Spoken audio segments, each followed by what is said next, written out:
Hello hello hello.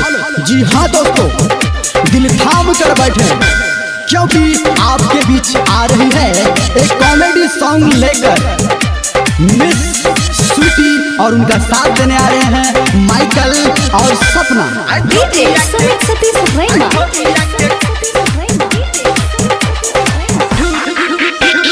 हम हई बाबा लहंगा के पुजारी, मिली तुम्हारी न तो बाल ब्रह्मचारी।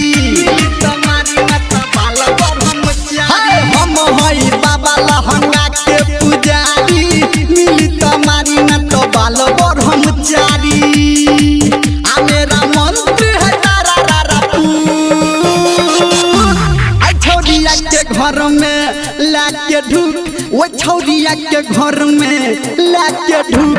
आई छौरिया के घर में लाके ढूक, वो छौरिया के घर में लाके ढूक।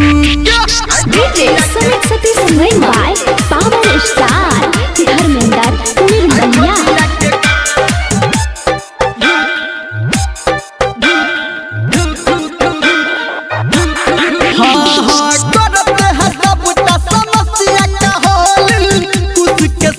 थोड़ा लेके आना जल, उसके संग थोड़ा लेके आना जल। करते हैं सबटा समस्या का हल, उसके संग थोड़ा लेके आना जल। आज तो बड़ा का समस्या है आई छोड़िया के घर में लाके ढूक, वो छोड़िया के घर में लाके ढूक। आई छोड़िया के घर में लाके ढूक, वो छोड़िया के घर में लाके ढूक। डीजे सुमित सतीश मुंबई।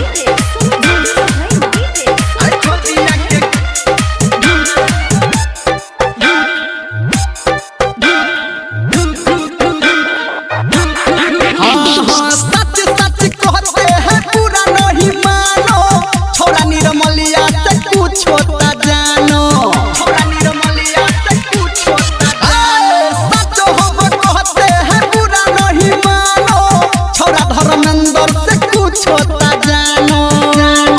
आ संजय गौतम को देखो टुकटू, आ छोड़िया के घर में लाके ढूक, वो छोड़िया के घर में लाके ढूक। आई छोड़िया के घर में लाके ढूक, वो छोड़िया के घर में लाके ढूक। हम हई बाबा लहंगा के पुजारी, मिली तुम्हारी न तो बाल ब्रह्मचारी। आ मेरा मंत्र है तारा रा